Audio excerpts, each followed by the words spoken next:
ಬಹಳಷ್ಟು ಮಂದಿ ಆಕ್ಷೇಪ ವ್ಯಕ್ತಪಡಿಸ್ತಾ ಇರೋದು ಅದನ್ನ ಧೈರ್ಯವಾಗಿ ಪ್ರಶ್ನೆ ಮಾಡಿ ಅನ್ನೋದನ್ನ ಆಕ್ಷೇಪಿಸ್ತಾ ಇಲ್ಲ. ಆದ್ರೆ ಕೈ ಮುಗಿದು ಒಳಗೆ ಬಂದ ತೆಗೆದು ಅದನ್ನ ಹಾಕುವಂತದ್ದೇನಿತ್ತು, ಜೊತೆಗೆ ಬಂದಂತಹ ಈ ಸ್ಲೇವರಿ ವರ್ಡ್ ಅನ್ನುವಂತಹ ಪದ ಏನಿದೆ ಇದು ಪ್ರಶ್ನಾರ್ಹ ಆಗಿದೆ. ಆಮೇಲೆ ಓದೋ ಮಕ್ಕಳು 1000 ಪ್ರಶ್ನೆಗಳು ಬರುತ್ತೆ, ಪ್ರಶ್ನೆ ಕೇಳ್ತಾರೆ, ಪಾಠದ ಕುರಿತಂತೆ ಬೇರೆ ಬೇರೆ ವಿಚಾರದ ಕುರಿತಂತೆ ಪ್ರಶ್ನೆ ಕೇಳ್ತಾರೆ. ಅದನ್ನ ಪ್ರಶ್ನೆ ಮಾಡಿ ಅಂತ ಬಾಗ್ಲಲ್ಲೇ ಹಾಕಿ ನೀವು ಏನ್ ಮೆಸೇಜ್ ಕೊಡೋದಕ್ಕೆ ಹೊರಟಿದ್ದೀರಾ, ಅದು ಜನ ಇವಾಗ ಕೇಳ್ತಾ ಇರೋದು. ಇದ್ರ ಬಗ್ಗೆ ಕಾಂಗ್ರೆಸ್ ನಾಯಕರು ಸಮರ್ಥನೆ ಮಾಡ್ಕೋತಾ ಇದ್ದಾರೆ ನಿಜ, ಶಿಕ್ಷಣ ಸಚಿವರು ಅದಕ್ಕೆ ಆಕ್ಷೇಪ ವ್ಯಕ್ತಪಡಿಸಿದ್ರು ನಿಜ. ಆದ್ರೆ ಬಿಜೆಪಿ ಈ ಬದಲಾವಣೆಯ ಬಗ್ಗೆ ಕೆಂಡ ಕಾರ್ತಾ ಇದೆ. ವಸತಿ ಶಾಲೆ ಘೋಷವಾಕ್ಯ ಬದಲಾವಣೆಯ ಬಗ್ಗೆ ಪ್ರಶ್ನೆ ಮಾಡ್ತಾ ಇದೆ ಬಿಜೆಪಿ. ರಾಜ್ಯ ಸರ್ಕಾರದ ವಿರುದ್ಧ ಇಡೀ ಕೇಸರಿ ಪಡೆ ಮುಗಿಬಿದ್ದಿದೆ. ಇದು ಸರ್ಕಾರದ ಮುಟ್ಟಾಳತನದ ವರ್ತನೆ ಅಂತ ಬಿಜೆಪಿ ಹೇಳ್ತಾ ಇದೆ.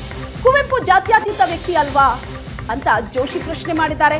ರಾಜಕೀಯ ಬೇಳೆ ಬೇಯಿಸಿಕೊಳ್ಳುವಂತಹ ಹುನ್ನಾರ ಅಂತ ಬೊಮ್ಮಾಯಿ ಕಿಡಿಕಾರಿದ್ದಾರೆ. ಎಡಪಂಥೀಯ ಕೈಯಲ್ಲಿ ಸರ್ಕಾರ ಇದೆ ಅಂತ ಭರತ್ ಶೆಟ್ಟಿ ಆಕ್ರೋಶವನ್ನ ವ್ಯಕ್ತಪಡಿಸಿದ್ದಾರೆ. ಬಿಜೆಪಿ ನಾಯಕರು ಈ ಬದಲಾವಣೆಯ ವಿಚಾರದ ಬಗ್ಗೆ ಯಾವ ರೀತಿ ಸರ್ಕಾರದ ವಿರುದ್ಧ ಕೆಂಡ ಕಾರ್ತಾ ಇದ್ದಾರೆ ಅನ್ನೋದನ್ನ ಬನ್ನಿ ನೋಡೋಣ. ನೋಡಿ, ಸರ್ಕಾರದ ಜ್ಞಾನದೇವರಿಗೂ ಕೈ ಮುಗಿದು ಒಳಗೆ ಬೈದ್ರಿಗೆ ಏನು ತಪ್ಪದ ಹೇಳ್ರಿ. ಸರ್ಕಾರ ಎಷ್ಟು ಒಂದು ಮುಟ್ಟಾಳತನದಿಂದ ವರ್ತಿಸ್ತಾ ಇದೆ ಮತ್ತು ಅಪೀಸ್ಮೆಂಟಿನ ಒಂದು ಪರಾಕಾಷ್ಠೆಯನ್ನು ತಲುಪಿದ್ದಾರೆ, ಹೈಟ್ ಆಫ್ ಅಪೀಸ್ಮೆಂಟ್ ತಲುಪಿದ್ದಾರೆ ತುಷ್ಟೀಕರಣದ್ದು ಅಂತ ಅನ್ನೋದು ಈ ಘಟನೆಯಿಂದ ಸ್ಪಷ್ಟ ಆಗ್ತದೆ. ಮತ್ತು ಕುವೆಂಪು ಅವರ ಒಂದು ಇದು ಕುವೆಂಪು ಅವ್ರಿಗೂ ಅಪಮಾನ ಇದೆ. ಅಂದರೆ ಕುವೆಂಪು ನಿಮ್ಮ ಪ್ರಕಾರ ಜಾತ್ಯತೀತ ಆಗಿರಲಿಲ್ವಾ? ಜ್ಞಾನ ದೇಗುಲ ಇದು ಜ್ಞಾನ ಪಡ್ಕೊಳ್ಳೋದಕ್ಕಿದೆ, ಪ್ರಶ್ನೆ ಮಾಡೋದೇನು ತಪ್ಪಲ್ಲ. ಆದರೆ ಒಂದು ಸಂಘರ್ಷವನ್ನು ಮಕ್ಕಳ ಮನಸ್ಸಿನಲ್ಲಿಯೇ ಮೂಡಿಸುವಂಥ ಕೆಲಸ ಸರ್ಕಾರ ಮಾಡಬಾರ್ದು. ಇವತ್ತು ಸರ್ಕಾರ ಹೆಂಗೆ ನಡೆದಿದೆ ಅಂತಂದು ಅದು ತೋರಿಸ್ತದೆ. ಸಮಾಜದಲ್ಲಿ ಮಕ್ಕಳಿಂದ ಹಿಡಿದು ಎಲ್ಲ ಕಡೆ ಸಂಘರ್ಷವನ್ನು ಉಂಟು ಮಾಡಿ, ಕ್ಷೋಭೆಯನ್ನು ಉಂಟು ಮಾಡಿ ತಮ್ಮ ರಾಜಕೀಯ ರೊಟ್ಟೆಯನ್ನು ಸುಟ್ಕೊಳ್ಳೋ ಪ್ರಯತ್ನವನ್ನು ಮಾಡ್ತಾ ಇದ್ದಾರೆ. ಇದೊಂದು ಸರ್ಕಾರದ ಹಿಡನ್ ಎಜೆಂಡಾ. ಲೆಫ್ಟ್ ಲೀನಿಂಗ್ ಸಿಸ್ಟಮ್ನ ಎಕೋಸಿಸ್ಟಮ್ ಏನಿದೆ ಅವರವಿಂದ ಪ್ರಭಾವಿತಗೊಂಡಂಥ ಮುಖ್ಯಮಂತ್ರಿಗಳು ಮತ್ತು ಆದಿಯಾಗಿ ಅವರೆಲ್ಲ ಮಿನಿಸ್ಟ್ರುಗಳು ಮತ್ತು ಅಲ್ಲಿರುವಂಥ ಕೆಲವು ಅಧಿಕಾರಿಗಳು ಇವರ ಕೈವಾಡ ಇದರಲ್ಲಿದೆ. ಈ ರೀತಿಯ ಮೆಸೇಜನ್ನು ತಿರುಚಿ ಕುವೆಂಪು ಅವರು ಇದನ್ನೇ ಹೇಳಿದರು ಅನ್ನುವಂಥದ್ದನ್ನು ಮಟ್ಟಕ್ಕೆ ಇದನ್ನು ತಿರುಸ್ತಾರೆ. ಲಾಸ್ಟಿಗೆ ಕುವೆಂಪು ಅವರೇ ಹೇಳಿದ್ದು ನಮ್ಮದಲ್ಲ ಅನ್ನುವಂಥ ರೀತಿಯಲ್ಲಿ ತಿರುಚುವಂಥ ಪ್ರಯತ್ನ ಸರ್ಕಾರದ ವತಿಯಿಂದ ಆಗ್ತಾಯಿದೆ.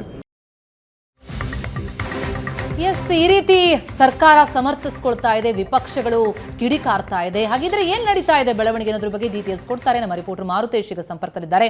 ಮಾರುತೇಶ್, ಸರ್ಕಾರದ ಈ ಒಂದು ನಿಲುವು ನಿರ್ಧಾರ ಏನಿದೆ, ವಸತಿ ಶಾಲೆಗಳಲ್ಲಿ ಈ ಘೋಷವಾಕ್ಯವನ್ನ ಬದಲಾವಣೆ ಮಾಡಿರುವಂಥದ್ದು, ಇದು ಬಹಳ ದೊಡ್ಡ ಸದ್ದು ಮಾಡೋದ್ರಲ್ಲಿ ಯಾವುದೇ ಸಂಶಯ ಇಲ್ಲ ಅನ್ಸುತ್ತೆ. ಆದ್ರೆ ಎಲ್ಲ ಒಂದು ಕಡೆ ಅಜೆಂಡಾ ಹೇರೋದಕ್ಕೆ ಹೊರಡ್ತಾ ಸರ್ಕಾರ ಯಾಕೆ ಬೇಕಿತ್ತಿದು ಅಂತ? ಪ್ರತಿಮಾ, ಇದು ಸಮಾಜ ಕಲ್ಯಾಣ ಇಲಾಖೆಯ ಈ ವಿವಾದ ಇದು ಮೊದಲಲ್ಲ. ಕಳೆದ ವಾರ ಕೂಡ ಇದೇ ವಸತಿ ಶಿಕ್ಷಣ ಶಾಲೆಗಳಲ್ಲಿ ಧಾರ್ಮಿಕ ಹಬ್ಬಗಳನ್ನು ಆಚರಣೆ ಮಾಡಿದರೆ ಅವರ ವಿರುದ್ಧ ಕ್ರಮ ತೆಗೆದುಕೊಳ್ತೀವಿ ಎನ್ನುವಂತಹ ನಿಷೇಧವನ್ನು ಹೇರಿ ಆದೇಶ ಮಾಡಿದ್ರು. ಅದು ಕೂಡ ತೀವ್ರ ಆಕ್ಷೇಪಕ್ಕೆ ಒಳಗಾಯಿತು. ಅದಾದಮೇಲೆ ತೀವ್ರ ವಿರೋಧ ವ್ಯಕ್ತವಾಗಿರುವಂಥ ಕಾರಣಕ್ಕಾಗಿ ಆ ಆದೇಶವನ್ನು ಹಿಂಪಡೆದ್ರು. ಅದರ ಮುಂದುವರಿದ ಭಾಗ ಇದು.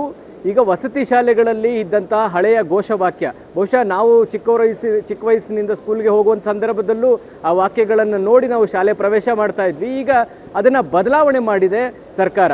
ಸೊ ಕಾರಣ ಏನು ಅನ್ನೋದನ್ನು ಕೂಡ ಇಲ್ಲಿಯ ತನಕ ಸಮಾಜ ಕಲ್ಯಾಣ ಇಲಾಖೆ ಸಚಿವರುಗಳಾಗಲಿ ಅಧಿಕಾರಿಗಳಾಗಲಿ ಸರಿಯಾದಂತಹ ಸ್ಪಷ್ಟನೆ ನೀಡ್ತಾ ಇಲ್ಲ.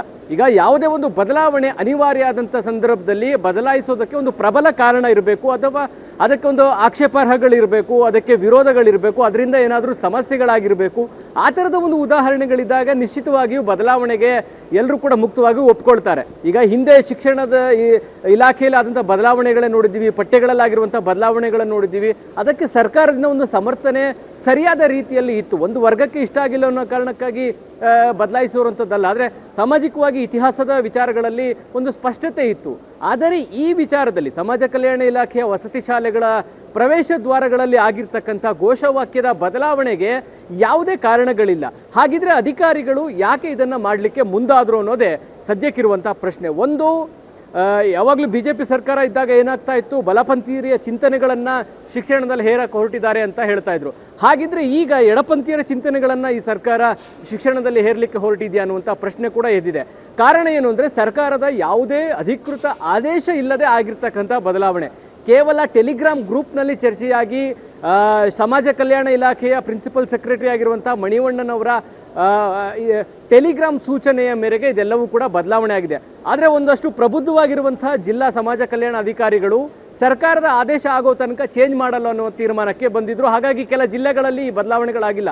ಬಹುತೇಕ ಜಿಲ್ಲೆಗಳಲ್ಲಿ ಸಮಾಜ ಕಲ್ಯಾಣ ಶಾಲೆಗಳಲ್ಲಿ ಇವೆಲ್ಲವೂ ಕೂಡ ಬದಲಾವಣೆ ಆಗಿರ್ತಕ್ಕಂಥದ್ದನ್ನು ಗಮನಿಸ್ತಾ ಇದ್ದೀವಿ.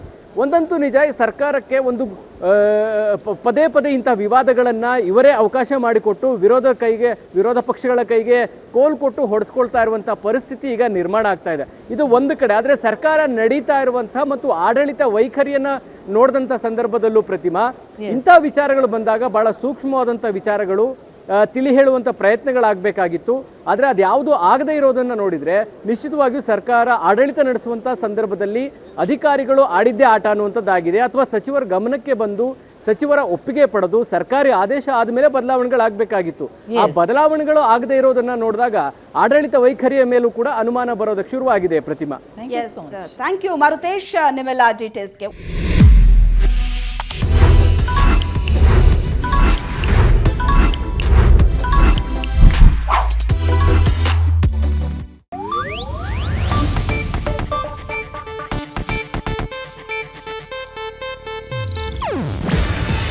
ಇದು ಏಷ್ಯಾನೆಟ್ ನ್ಯೂಸ್ ನೆಟ್ವರ್ಕ್ ಪ್ರಸ್ತುತಿ. ನೀವು ನೋಡ್ತಿದ್ದೀರಾ ಏಷ್ಯಾನೆಟ್ ಸುವರ್ಣ ನ್ಯೂಸ್.